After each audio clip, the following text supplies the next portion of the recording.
মাধ্যমিক ও উচ্চ মাধ্যমিক পর্যায়ের শিক্ষা প্রতিষ্ঠানে অনির্দিষ্টকালের জন্য শ্রেণী কার্যক্রম বন্ধ ঘোষণা করেছে শিক্ষা মন্ত্রণালয়।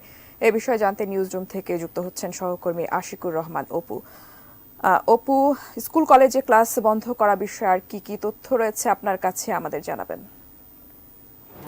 মূলত ইন্টারমিডিয়েট বা কলেজ আমরা যেটাকে বলি উচ্চ মাধ্যমিক পর্ব, সে উচ্চ মাধ্যমিক পর্ব এবং মাধ্যমিক স্কুল, আমরা যদি বলি মাধ্যমিক এবং উচ্চ মাধ্যমিক শিক্ষা বোর্ডের অধীনে যে সমস্ত শিক্ষা প্রতিষ্ঠান আছে তাদের ক্লাস অনির্দিষ্টকালের জন্য বন্ধ। এটা শিক্ষা মন্ত্রণালয়ের একটা সংবাদ বিজ্ঞপ্তি, যেটা কিছুক্ষণ আগে আমাদের হাতে এসেছে। একই সঙ্গে পলিটেকনিক ইনস্টিটিউট যেগুলো আছে সেগুলোরও ক্লাস পরবর্তী কার্যক্রম বা পরবর্তী নির্দেশনা না দেওয়া পর্যন্ত বন্ধ থাকবে। অর্থাৎ আমরা প্রাথমিক এবং গণশিক্ষা অধিদপ্তরের কোনো বিজ্ঞপ্তি এখনও পাইনি। প্রাথমিকও নিশ্চয় এর যেহেতু শিক্ষা মন্ত্রণালয় দিয়েছে, প্রাথমিক এবং গণশিক্ষা মন্ত্রণালয় নিশ্চয় একই